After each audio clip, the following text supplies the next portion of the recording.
ये है plant cell. आज हम समझेंगे कि इसका अदर जो पार्ट्स होता है ये कौन कौन सा काम करती है। तो पहला देख लीजिए, न्यूक्लियस है। यह सेल्स का रेगुलेटर भी कहलाता है, यानी कि ये सेल्स को रेगुलेट करने का काम करता है। इसमें सेल्स से जुड़े जेनेटिक इन्फॉर्मेशन रहता है। यह सेल डेवलपमेंट एंड डिवीजन को कंट्रोल करता है। सेकेंड में आ जाते हैं तो है न्यूक्लियस। तो ये क्या करती है? ये न्यूक्लियस जो है, इसमें प्रोटीन और आरएनए का स्टोरेज होता है। यानी क्या, ये प्रोटीन और आरएनए को स्टोर करती है। थर्ड में आते हैं तो है पेरोक्सीसोम। ये क्या करती है?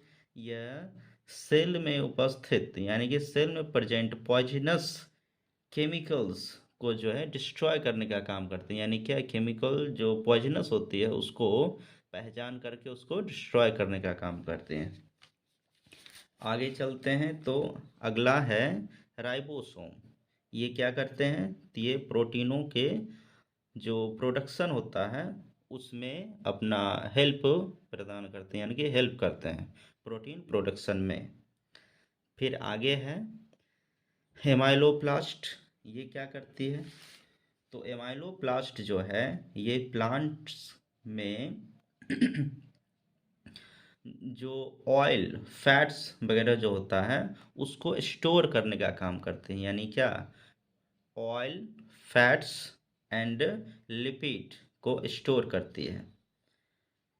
इससे आगे देखते हैं तो है साइटोप्लाज्म। ये साइटोप्लाज्म जो है, ये पूरे के पूरे जो प्लांट सेल है उसको लिक्विड मीडियम देती है। यानी कि एक तरह से कह सकते हैं जैसे हमारे बॉडी में वाटर होता है, उसी तरह से ये प्लांट सेल में लिक्विड मीडियम प्रदान करते हैं।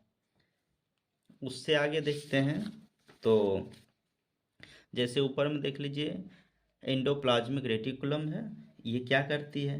तो ये जो है फैट प्रोटीन के प्रोडक्शन में अपना योगदान देती है। उसके बाद न्यूक्लियर मेम्ब्रेन को बिल्ड करने में भी अपना योगदान देती है। यानी क्या, दो काम हो गया इसका।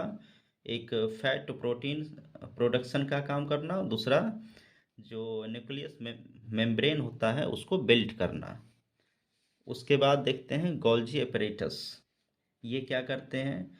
तो गोल्जी एपरेटस जो है ये प्रोटीन को सेल के भीतर जाने से पहले उसको मॉडिफाई करते हैं। यानी क्या, जो भी जो बाहरी सब्सटेंसेस होते हैं जिसको सेल प्लांट सेल के अंदर भेजना होता है उसको भेजने से पहले मॉडिफाई करती है।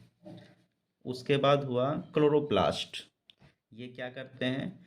तो इसमें ही फोटोसिंथेसिस प्रोसेस होती है, जिसमें प्लांट का खाना बनता है, यानी कि फूड प्रोडक्शन का काम होता है। और साथ में स्टोरेज भी होता है। यानी कि फूड प्रोडक्शन और साथ में स्टोरेज किस में होता है? तो क्लोरोप्लास्ट में है। क्यों ऐसा होता है? इसलिए ऐसा होता है कि इसमें ही क्लोरोफिल मौजूद रहता है। इससे आगे देखते हैं वैक्यूल्स। तो वैक्यूल्स जो है, ये प्लांट सेल्स को रेजिडिटी एंड टर्जिडिटी प्रदान करता है। रेजिडिटी मतलब उसको कठोर बनाता है, और टर्जिडिटी यानी कि उसको नियमित करता है, यानी कि रेगुलेट करता है। इससे आगे देखिए तो है माइटोकॉन्ड्रिया। माइटोकॉन्ड्रिया यह एटीपी का प्रोडक्शन, स्टोरेज एवं ट्रांसपोर्ट। एटीपी क्या होता है? एटीपी यानी क्या, एनर्जी कह सकते हैं इसको। यानी क्या, सबसे महत्वपूर्ण यानी कि सबसे ज़रूरी का जो चीज़ होता है वो एटीपी ही होता है। इसको आप पावर हाउस भी कह सकते हैं। ये पावर हाउस जो है एक तरह से एनर्जी प्रोड्यूस करता है। उसके बाद आगे देखते हैं सेल मेम्ब्रेन। ये सेल मेम्ब्रेन जो है, ये यानी कि सेल के अंदर जितना भी मटेरियल जो बाहर से अंदर जाना है जिसको, उसको जाने से पहले एक तरह से ये फिल्टर करने का काम करती हैं, यानी कि किसको अंदर जाने देना है, किसको नहीं देना है, ये इसी के द्वारा एक तरह से कह सकते हैं तो जो इसको फिल्टर किया जाता है।